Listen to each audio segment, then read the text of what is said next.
Hey beautiful people, it is Olivia Grace back with another video for you guys. I am a manifestation coach. I help people break through their limits and allow their desires into their life in the most effortless way.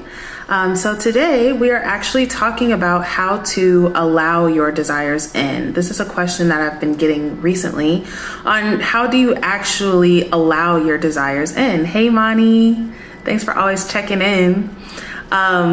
And so I want to expand on this topic and talk about how to actually allow your desires in.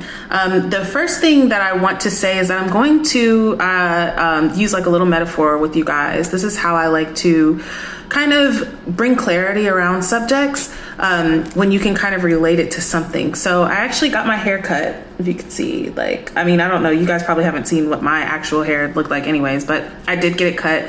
And I got it cut because my ends were dead. My hair was actually really long, but the ends of my hair were dead. And when your ends of your hair is dead, it splits and it starts to split up until it just keeps splitting up until your whole hair is damaged. But as a woman, most of the times we want to retain the length. We want to hold on to the little bit of length that's there, even if it means the rest of our hair being damaged. And this is kind of what we do with our desires. Like, we want to hold on so tight to our desire until it's until it just frustrates us to the point that we don't even have it anymore, or we don't believe it anymore, and we don't believe it's coming because we've held on so tight to it coming. Now, when it comes to hair, you cut your dead ends off, your hair grows healthier, longer, quicker, all that good stuff. It's the same thing with your desires. When you're manifesting, your desires come into your life, your experience much quicker, easier, effortlessly when you're able to let go of your desire. That's kind of like the paradox in manifesting, is that you can't get something until you let it go. So I want to expand on that for you guys. And so the first thing is to release your attachment to the outcome.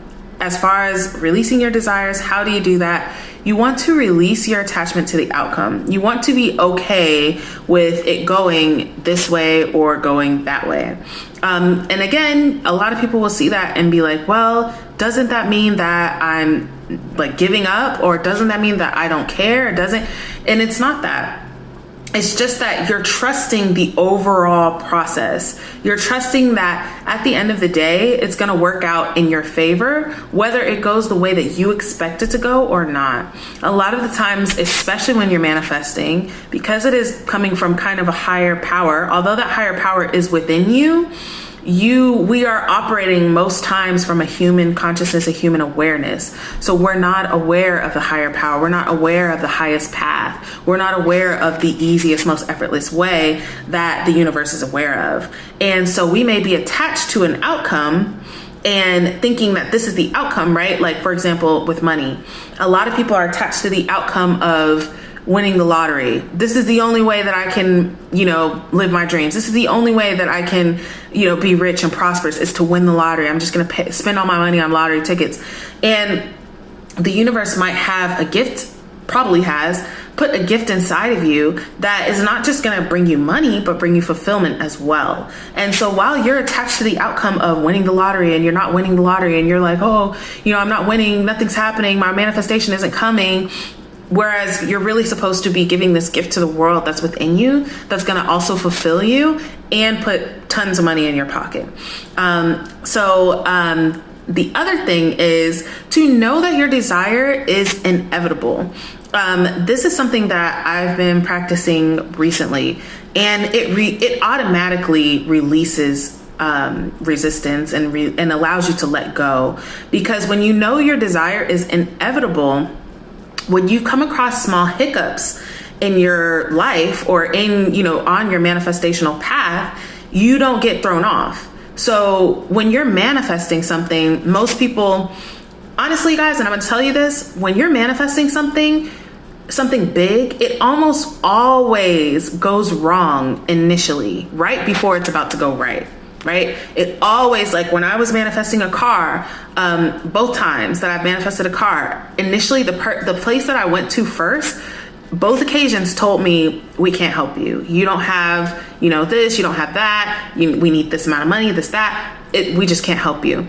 And instead of me giving up in that moment, I was able to persist in, you can't help me, but somebody can. And I'm going to keep going until I find that person. And lo and behold, the next place that I went to was the place that could in fact help me. And I did end up getting my manifestation. And this is every time, you guys, even with this apartment that I'm in, it started with, oh no, deny. Oh, you can't get this, you can't have that. And it still ended up manifesting for me because I pursued or, persevered through that.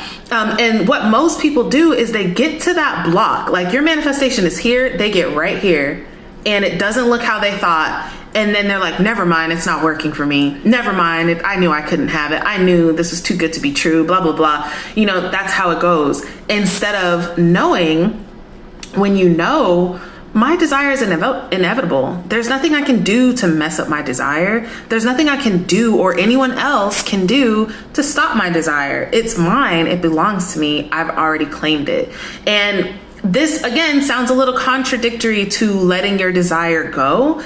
But when you are in a place of knowing that your desire is inevitable, that creates the energy in you of trust and of knowing where you don't have to hold on to your desire so tight. When you hold on to your desire so tight, it's because part of you does not believe that it's actually coming. Part of you still feels like there's more I have to do. There's more I have to be. There's something else that needs to fall into place, all these things. And that keeps it from coming because that's how you feel. So it must be that. And the last bit of advice I have for you is, how do I just detach from the outcome? How do I just accept that my, desire is inevitable? Is to focus elsewhere. Many times in life, we will have maybe 3 things going really well in our life, and we'll have 1 thing that's going bad. And instead of being grateful and appreciative for the 3 things that are going well, we put all of our attention, all of our focus on the 1 thing that's not going well. And guess what? Your vibe dips, your vibration drops, and you are coming from a place of lack. And so those other 3 things that were going well start to go bad too. And you can use that to your advantage by doing the opposite. When things are going wrong and you have other things in your life that are going right, you can give your attention to the things that are going right. And that is going to create a vibration within you of, wow, things go right for me. I'm grateful. I have, right? I made a video before talking about the vibration of having rather than vibration of wanting and needing. When the universe is always matching your vibration. If you are vibrating from having, the universe sends you more things to make you feel like you are having. If you are vibrating from need, the universe sends more things for you to need. And that's the same thing. So when you're able to focus on, what's already going well, what things are already just great, what things are already just lighting you up, then you can bring in your manifestation. Then you're in an energy to allow your manifestation to come. And allowing your desires, you guys, there's a reason why I don't say that you're going to go out and get it or, create it out of the ether. It already exists. It's just you allowing yourself to line up with that path. All right. So that's what I have for you guys today. It's all about letting go. It's all about releasing your desires. Manifesting is, yes, a paradox. It is kind of a contradiction. You have to let go of something in order to get it. And it's not giving up. It's just creating an energy of having. Really, that's all it is. It's creating a state of having that the universe can then respond to and make you feel like you have even more and even more and even more.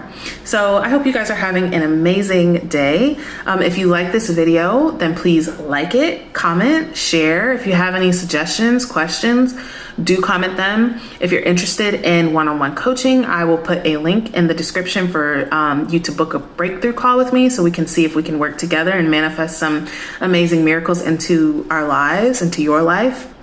But other than that, you guys have an amazing rest of your Thursday, and I'll talk to you in the next video.